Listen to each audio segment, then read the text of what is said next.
All right, y'all. I have finally seen Brand New Day. Finally. And I have to say, y'all, I'm not even going to hesitate when I say it's a 10 out of 10, baby. This is damn near a perfect movie. This movie it was just so good. And when you say something's perfect, you can say something is a perfect movie by everything that it brought to the table, all of its elements, all of its substance. It doesn't mean that you're looking at every movie down for 100 years or whatever and saying this was the perfect movie out of any other movie ever. No, I'm judging the movie based on it, what it brought, and how it delivered, and what I felt about it.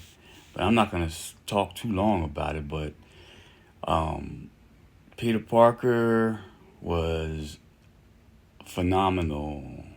Just taking on his new enhancements, his mutant element, his moving into a new aura, an era. I never thought I'd see it, but seeing the Punisher in an MCU film, you can call it Sony, whatever you want. This is MCU right here, baby. Okay, on the real for real. Punisher coming from a Netflix show all the way back to now. They're crossing in. To me, right now, this means that we can get Daredevil and Spider Man finally teaming up going forward. What? But anyway, the Hulk finally raged out and turned into himself. We got him for a good couple minutes, good 3 minutes, 4 minutes, you know. We had, he was kind of stuck in between as, Jean Grey dealing with his brain. But he had finally hulked out, and we haven't seen him in that form in a long time. We had him for a minute. Um, then the Scorpion. Oh, well, you know what? Let's just get to the meat of this matter here. This movie had some tear-jerking parts. I ain't gonna lie. There's a couple parts that, had my eye a little watery. I'm not even gonna lie. Just getting back with his friends, with MJ and Ned. Just, them not connecting, and as much as they meant to each other. The Let's get to Jean Grey real quick, because that piece with Aunt May, Jean Grey, and Peter Parker, that was very touching.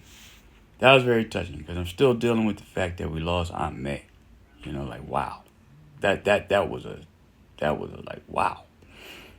But Jean Grey was, yes, this was a Spider-Man movie, but this was a excellent. I'm gonna say it again, excellent jump off into what we will eventually witness, the X-Men saga.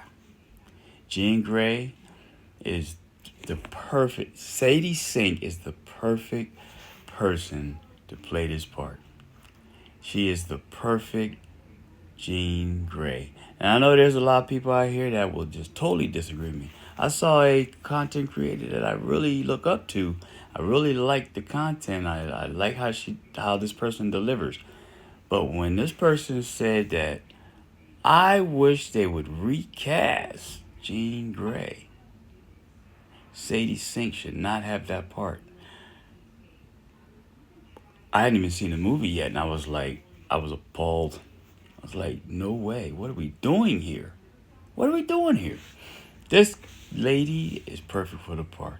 She played the part, the history, her and her sister, her and Sarah, that was very touching. Just, watching how Sarah was taken away from her and how she never saw her again. And then when she came to realize that this is where my sister was the last thing she saw, and she did what she did. That was amazing. That was amazing. This movie is amazing. I'm seeing why this movie is at 1.6 billion in the second week. 1.6 billion. It's gonna hit two without a doubt. Don't know how far it'll go, but it's a 2 mil. It's 2 mil, 2 bill plus. It's gonna happen. This movie was put together very, very well. Very, very well. I can't say enough. I'll probably be talking about it for a while, but I'm going. This video is getting kind of long, but I know overwhelmingly most of y'all enjoyed this movie. So say what you got to say. Don't forget to hit that subscribe. And there's a lot of stuff happening in the comic book world, the comic book movie world. So I'll be talking. Peace out. Make mine Marvel, baby.